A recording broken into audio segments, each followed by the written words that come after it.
Welcome to the Plant Trainers Podcast, where we're helping people improve their quality of life through nutrition and fitness.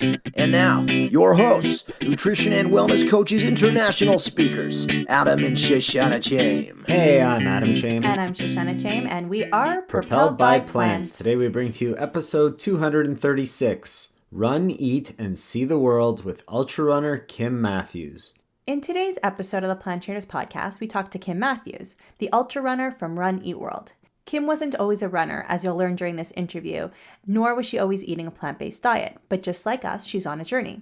Kim is an Australian ultra and trail runner, currently living in Ho Chi Minh City, that's Vietnam. She began running in 2008 by signing up for a local 5K, like many of you have done, and the event was with her husband, and she's never really looked back.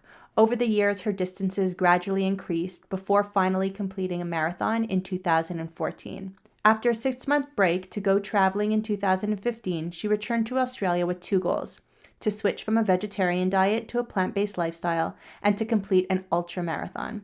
The first goal was easy, much easier than she had expected, but the second goal was achieved 3 months later, a 50-kilometer trail race in Victoria, Australia. This was Kim's first win in a running event. 1 month after the 50K race, Kim and her husband moved to Bangkok, Thailand, where her love for trails and traveling continued to grow. They spent 18 months there before relocating to Vietnam. Since they arrived in Southeast Asia, Kim has finished 15 races, 10 of them being ultramarathons. She's been awarded first place in 14 of those races. That's crazy. Her biggest accomplishment to date is being crowned the Asia Trailmaster Champion of 2017. Kim attributes her success to hard work, luck, and of course, a healthy diet. So here's the thing. We all want to do a little bit better. We all want to make better choices, and we all want to have someone to count on to push us just a little bit outside of our comfort zone. But not everyone is willing to hire a coach or find a friend that could help us get us to where we want to go. That's what's great about our Propelled by Plants performance tees and our Training for Life soft cotton t-shirts. They are that reminder that is literally on your shoulder, encouraging you, reminding you, and building your confidence to run a little further, get up a little earlier, or make better choices at meal and snack time. Don't you want a little bit more of that? So head over to planttrainers.com/shop and pick up one or both of those shirts and start walking a little taller or longer or faster. Sizes go quick, so order yours today. And if you have one already, snap a pic and tag us on Instagram or Facebook.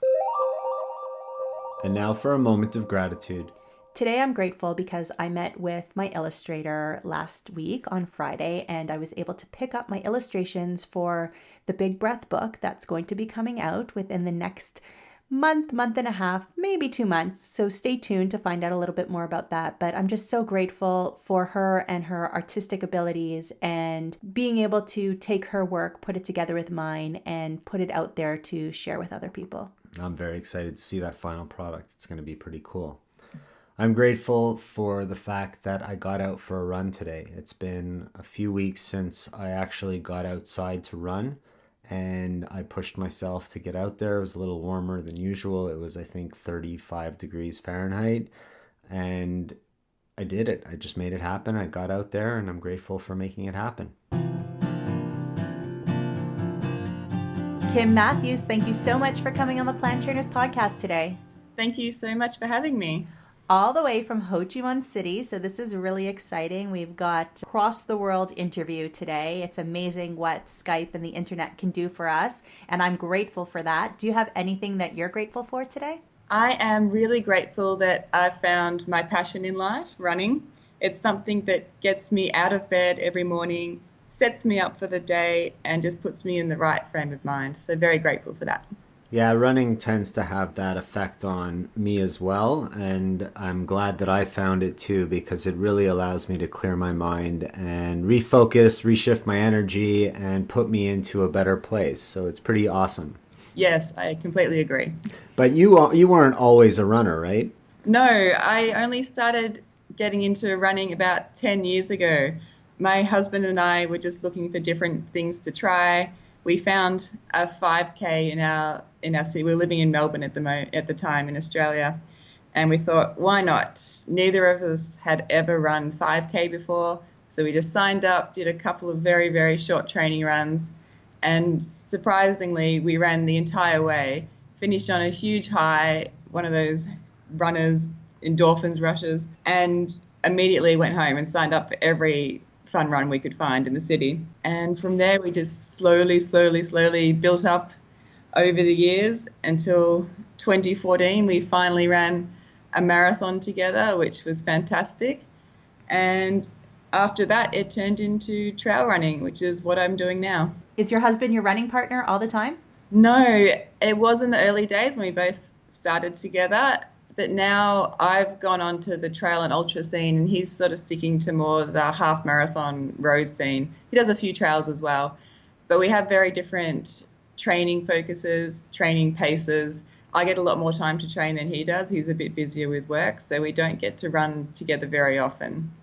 What is your work schedule like? Is it flexible enough to allow you to get in that many hours during decent hours of the day?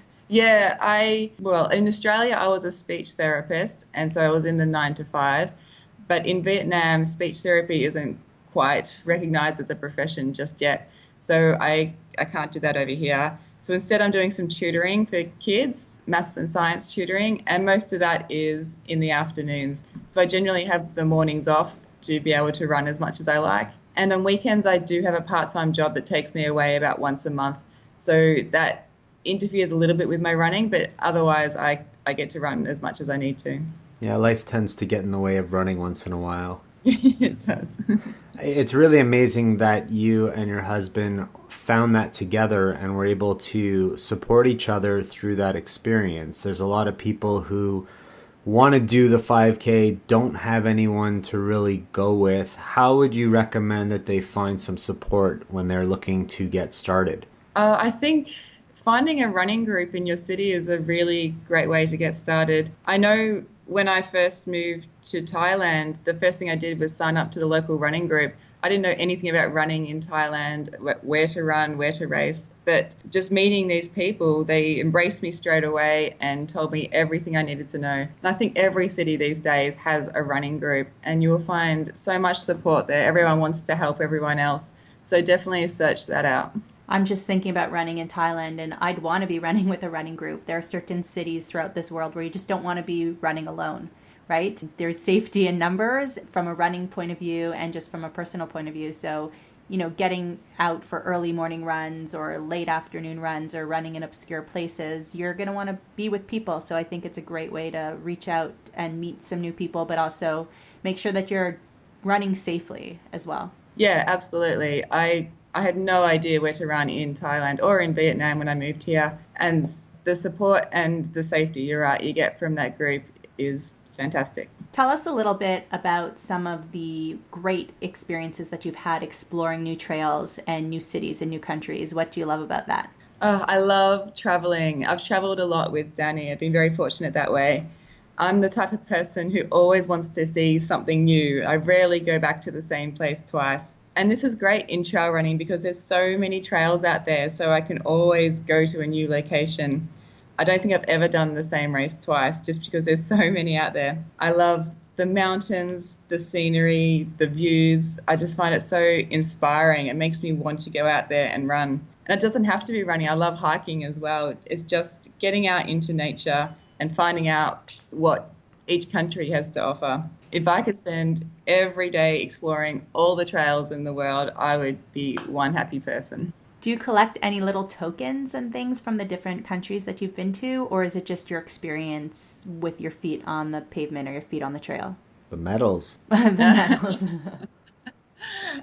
When I was traveling as a backpacker, not running, I used to collect key rings from every country I've been to just as a reminder of where I've been. But now it's more about the memories. I remember something about every race I've done. I don't need any tokens as such. Although, of course, there's always race photos to bring back those memories as well. So you didn't start off as a trail runner. You started off on the road. Why don't you share the differences that you've experienced between being a road runner and a trail runner? Road running for me was you start as hard as you can, you run as hard as you can, and you finish spent. And it was usually flat, usually one pace, and it was go, go, go, go, go. Trail running, I find, is much more varying. You have these patches where you're pushing hard and then patches where you slow down. It's perfectly acceptable to walk in a trail race and not be embarrassed by it, which I love. So I feel like that suits my running style a bit more. Often a lot more hills in trail races, and I'm quite good on the uphill. Terrible on the downhill, still have to work on that. Otherwise, the trail running community I find much more embracing compared to the road running community. I think road runs usually hundreds, thousands of people. It's a bit big and overwhelming. People tend to stick in their little groups. But in trail runs, you might only get a couple of hundred people. And if they see someone by themselves, they'll call you over and make you feel like you belong there. You're one of the group. And I personally love that. I've met so many people that way. So I really do appreciate the trail running community for that. When Adam first got into triathlon, I found that there was a huge difference in terms of the community in triathlon. I found that everybody was kind of, helping each other out, and the fans were all talking to each other, but to a certain extent. But I thought it was amazing. But then when Adam did his 50-mile trail run, it was such a different environment. People were out with lawn chairs. Everybody's offering each other food. People were talking. People were chatting. You could walk for a couple of minutes with your runner just to make sure that they were okay. And you saw people making friendships out on the trail. It was such a different experience than any other kind of sport that we've taken part in before, especially team sports. Yeah, it was amazing. Yeah, absolutely. I've chatted to so many people out on the course on a trail run, and you find you've got so many things in common. Like in Vietnam, I found someone who comes from Melbourne and now lives in Vietnam as well, and I wouldn't have met them otherwise. I wouldn't have met them on a road race, I don't think. On a road race, you're just concentrating on yourself, on reaching a PB or a PR. You don't tend to reach out and make those connections. Yeah, the road races I always found, it was all about competition, and whether you were there to try to compete with other people or just beat yourself, everybody was so focused, and almost to an extent where people are quite selfish on the road. And being on the trails, I found it to be the complete opposite. Like you were just saying, just everybody. I remember I was doing the 50-mile run, and I was struggling, and I was coming on my last loop, and this other guy who was doing the 100-mile race that day said he was done. He was stopping his race, but he's gonna go with me and push me to finish my 50-miler, and when I'm finished, he was gonna be done. And that's just the kind of people that are doing these trail races. And for anybody listening who has experience on the road but never experienced the trail, you got to try it. You got to find a trail run. It doesn't have to be a 50K. It doesn't have to be an ultra. It could be a 5 or a 10 or 25, and just get on the trail and experience it, because it's really cool. Our son has done a 5K trail run before. Yeah, he came in 3rd place, so he was kind of excited about that. Yeah. Oh, that's great. So I wanted to congratulate you because you are the 2017 Asia Trail Master. That's amazing. That's a huge feat. Yeah, I'm quite shocked still at the fact that I've won that competition. It was amazing. Why don't you explain to people what that is, because it's a little bit more complex than just one race. Yeah, so the Asia Trail Master is a points-based competition. It's held all across Asia. There are about 35 races involved in 16 different countries, and you get points for finishing a race and then also points for your performance. So 1st place would get the most amount of points, then 2nd, so on down through to about 20th place. And that's for male and female. Do you need to complete all 36 races? You do not. Okay. You can run as many or as few as you like. And in the end, it's your top 5 results that will count towards your overall score. And the best score at the end of the year wins the title. And does every race have to be the same distance? Nope, they all vary. The shortest race of the year, I think, is 30 kilometers, and then it goes up to 100 miles. So you can choose distances that will suit your experience. So when you complete a 50-mile or you complete a 5K, you're going to earn different amount of points, whether you come in 1st place or not. Yeah, it wouldn't go down to a 5K. The 5 and 10Ks generally aren't included in these points. They look for the longer distance races. But if there was a race that had a 100K and a 50K, The 100K would get more points because it's a longer, harder race, but both races would get points. So interesting. That's congratulations. So when did you know that you won this award? Did you still have a race to go? Was it after your last race? Were you shocked? Did you know it was coming? How did it happen? Yeah, I ended up running 6 races last year, or finishing 6 races in 5 different countries. And it was the last race I did was in the Philippines, a 50-mile race. Before the race, I was second on the leaderboard, and I was running this race as well as the 3rd place in this championship. And basically, if either of us won the race, we were going to jump to the lead. And it was a very, very close race. We're only 5 minutes apart for nearly the entire race. And in the end, I ended up winning, very fortunately. And so that put me in the lead. But that was in November, and there was still a couple of races to go. So I wasn't sure if I was going to win or not. In December, I had signed up for another race, knowing that I might need the points because the 2nd place runner might run as well, and she could jump back into 1st place. But about 2 hours before that race started, I found out she wasn't going to run again. So I had the title in the bag then. I didn't need to do this last race, which was good because I ended up DNFing that one. I didn't perform very well. I think I was already in celebration mood. So it was, just before that last race that I found out I'd won. So that's amazing. Congratulations. Can you tell us about this DNF? Because I find that to be very interesting. So DNF means did not finish. And a lot of people have this misconception that if you're a runner, you finish, right? And you push yourself no matter what. And I think that's a big misconception because, well, tell us, DNFs happen all the time to everybody, right? We're taking a pause to let you know this episode of the Plant Trainers podcast is sponsored by Health IQ. Health IQ uses science and data to secure low rates on life insurance for health-conscious people like runners, cyclists, triathletes, strength trainers, vegans, and more. This is an amazing, innovative system. It offers lower rates to people as they take into account overall lifestyle and not just genetics. Because as we know from so many great episodes, we can control much of our genetics by the daily choices we make. Our environment speaks volumes. Here's what we suggest. Go through your files and find out how much you're paying for life insurance right now. Then head over to Health IQ and just for fun and giggles, see how much your premium could be with Health IQ. It'll ask you basic questions like your age, height, weight, and a bit about your health history too.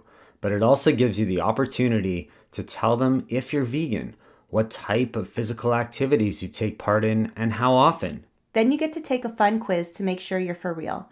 It kind of gets your competitive juices flowing. And if you do have a competitive side, then you'll for sure want to win by saving up to 33% in your life insurance by submitting actual data from your recent race results, or you could even take screenshots from apps like Strava or Runkeeper. To see if you qualify, get your free quote today at healthiq.com/planttrainers or mention the promo code planttrainers when you talk to a Health IQ agent. And now back to the show. Well, tell us, DNFs happen all the time to everybody, right? Yep, absolutely. And particularly in trail races, people find it a lot harder than they expect, or they encounter something that they weren't prepared for, and you do need to pull out sometimes. It makes sense. You want to do it for your own health and safety. So for me, it was a 100-mile event in Thailand. I think finding out about the win just before the race gave me this huge burst of adrenaline.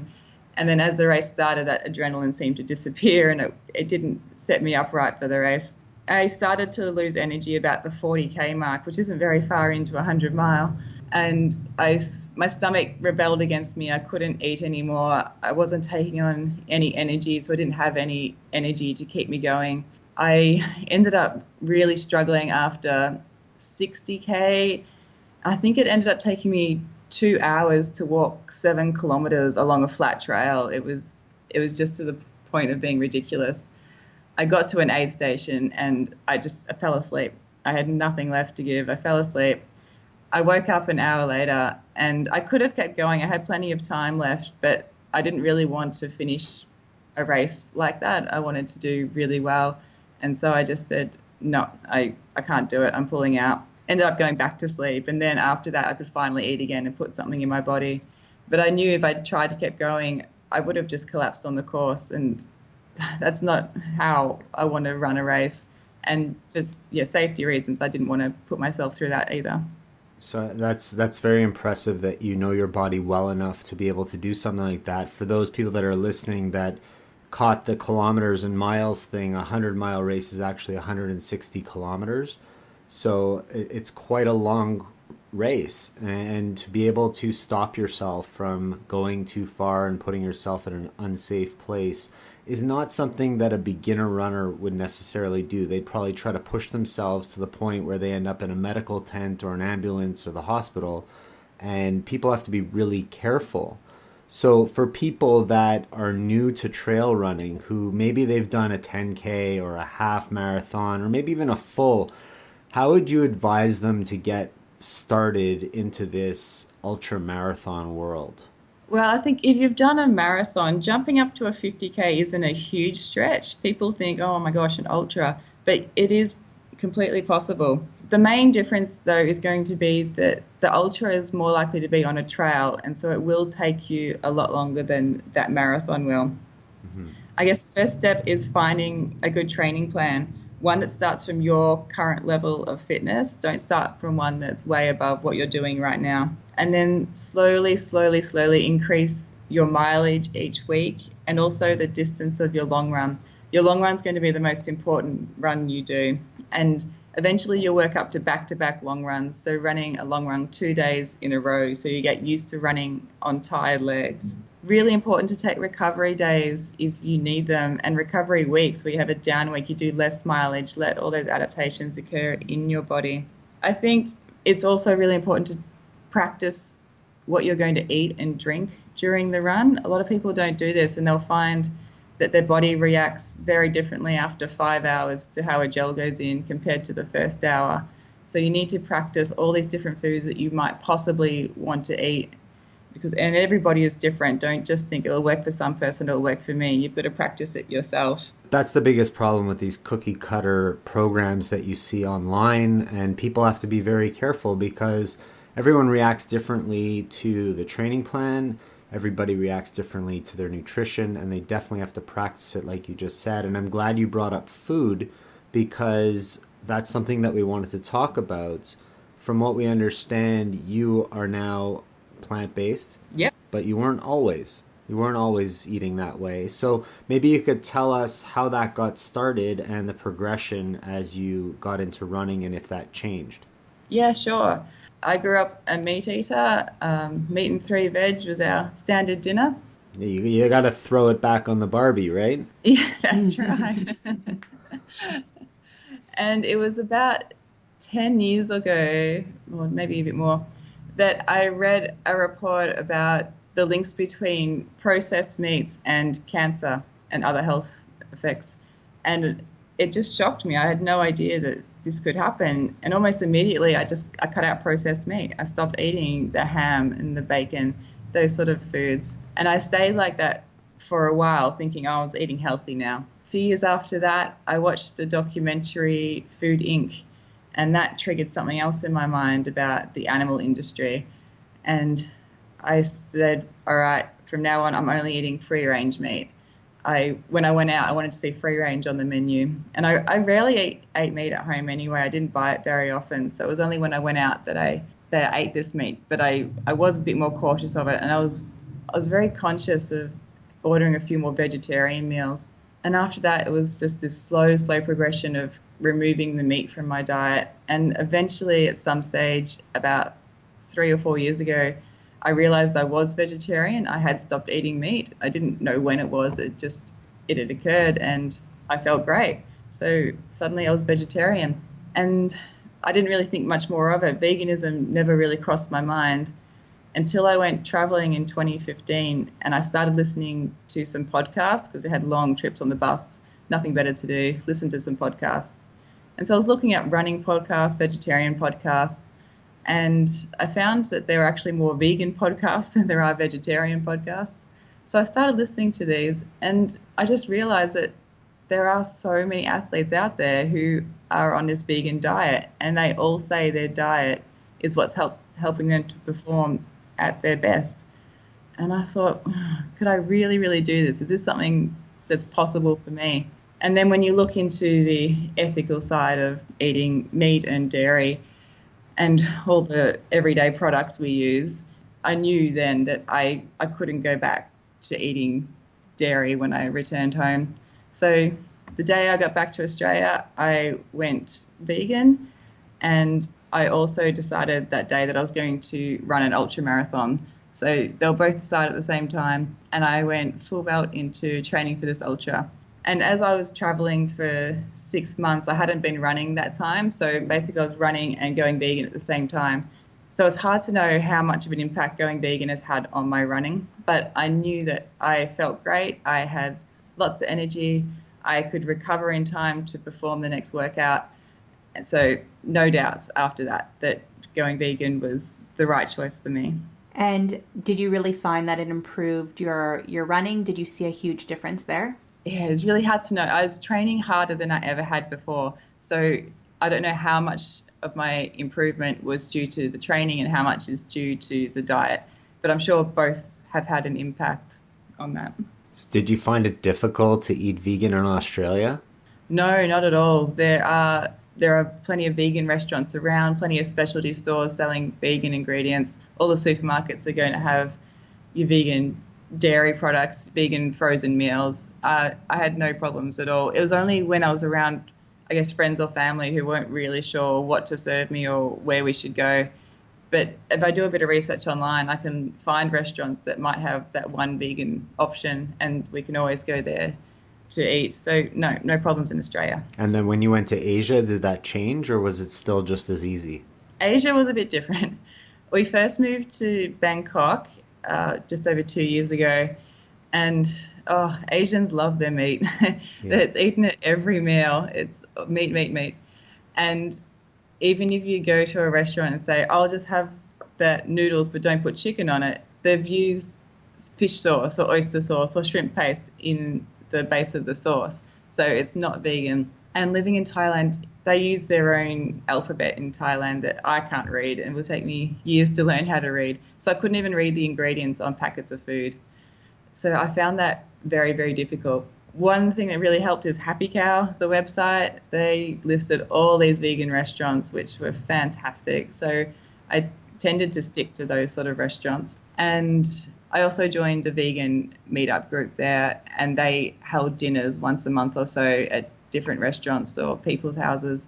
And so I could meet people, talk to them, ask them questions about where I find all these ingredients.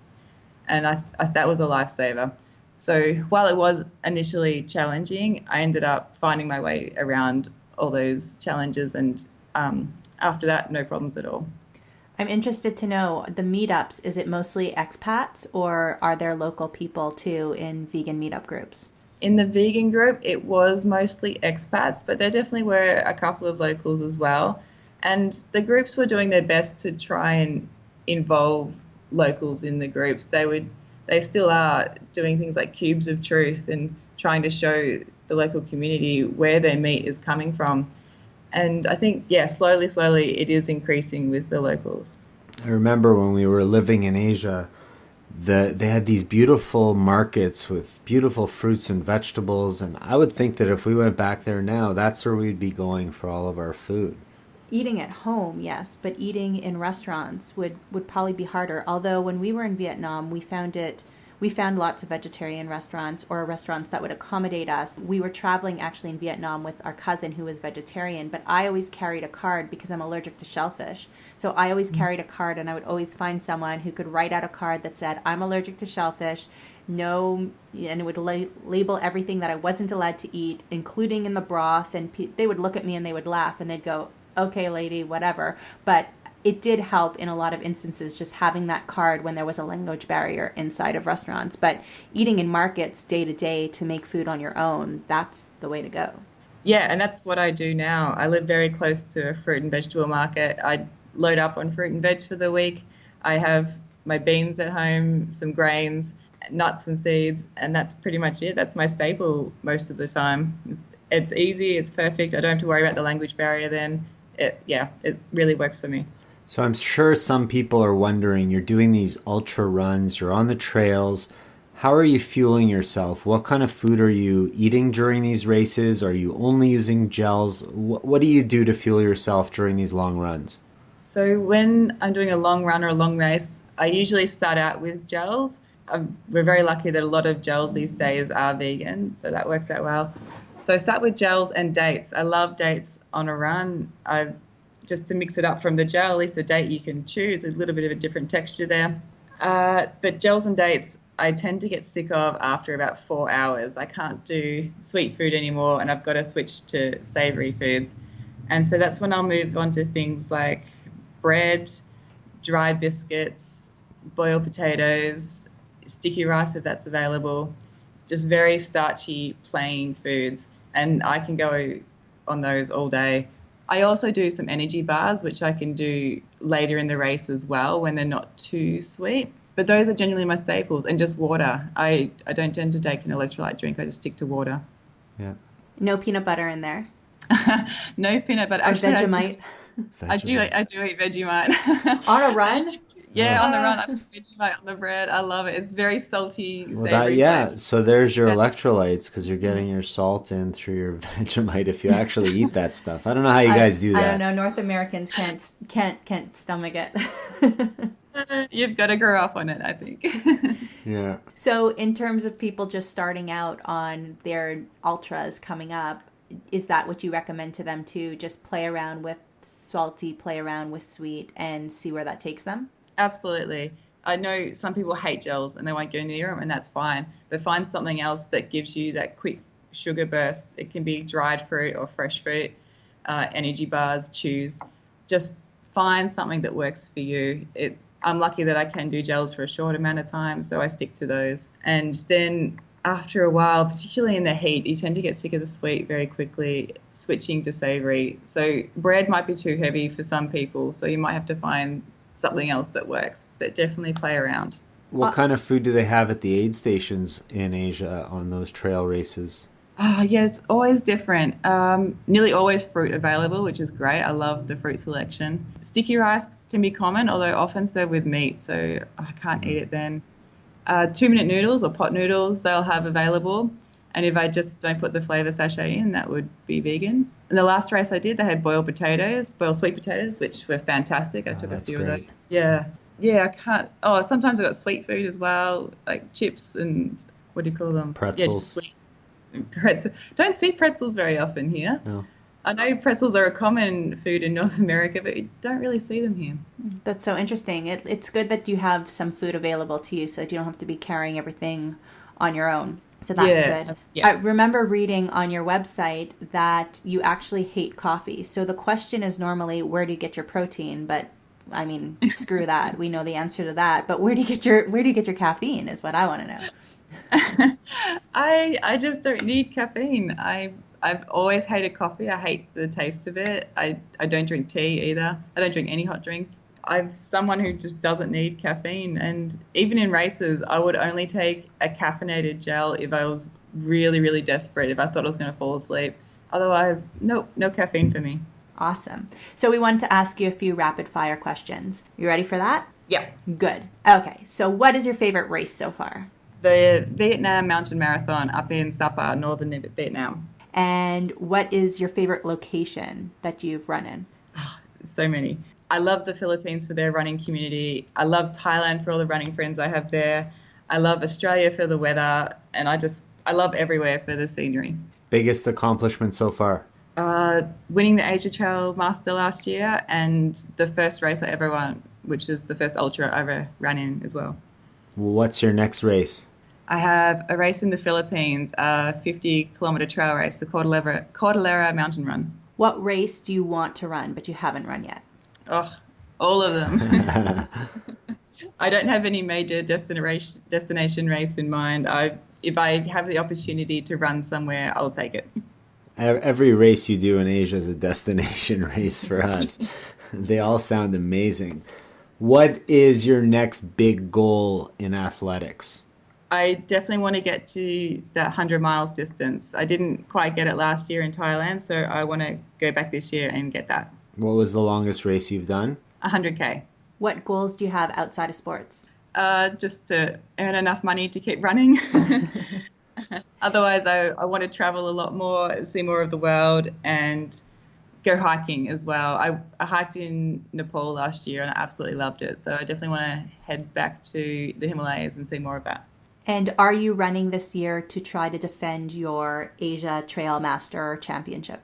I have definitely signed up for a few of the runs in Asia Trail Master. My goal really isn't to win it, it's just to see how well I can go. If I'm doing well at the end of the year, I might try and choose a few races strategically to get me more points. But I just want to explore new runs in new locations, and that's my major aim. Yeah, this is so impressive. We are so proud of you. We think it's amazing what you're doing for yourself, for your community out there, and also for vegans and plant-based lifestylers all over who are really looking for some inspiration, looking to get into trail running, looking to get into ultras, or just to be inspired to stand up and walk around the block for the first time, what have you. It's amazing what you're doing, and I really wanted to recognize you for that today. Oh, thank you very much. Where would you like people to go on the internet to check out a little bit more about you? I have a website. It's called Run Eat World, and it lists my running races. I do a few race reports, some food photos, and just my background in turning into veganism, and also travel blogs of places I've gone. On Facebook, I have an athlete page also called Run Eat World, and you can follow me there, which covers a lot of the same things, my travel, my food, my running, and Instagram as well, Run Eat World. You can find photos on there. Super cool stuff. Thank you so much, Kim, for joining us from all the way on the other side of the world. And good luck in your upcoming races, and congratulations on all your achievements so far. Thank you very much. Thank you so much for listening to this edition of the Plant Trainers Podcast. Don't forget to subscribe on iTunes, Stitcher, Google Play, or any other podcast listening platforms. We appreciate the feedback we receive from you. Every time we get a 5-star rating or review on iTunes from one of our fans, it ensures other people will find us too. Thanks to our patrons. To become a patron, visit www.patreon.com/planttrainers. Even supporting us with $1 really makes a difference. Connect and follow us on Instagram and Twitter @PlantTrainers. Like Plant Trainers on Facebook, join our newsletter, and check out our website at www.planttrainers.com for awesome plant-based recipes and a list of our services. Email your questions to info@planttrainers.com so we can answer them on our upcoming Facebook Lives. We hope we've inspired you today. Join us again next time, and have a healthy day.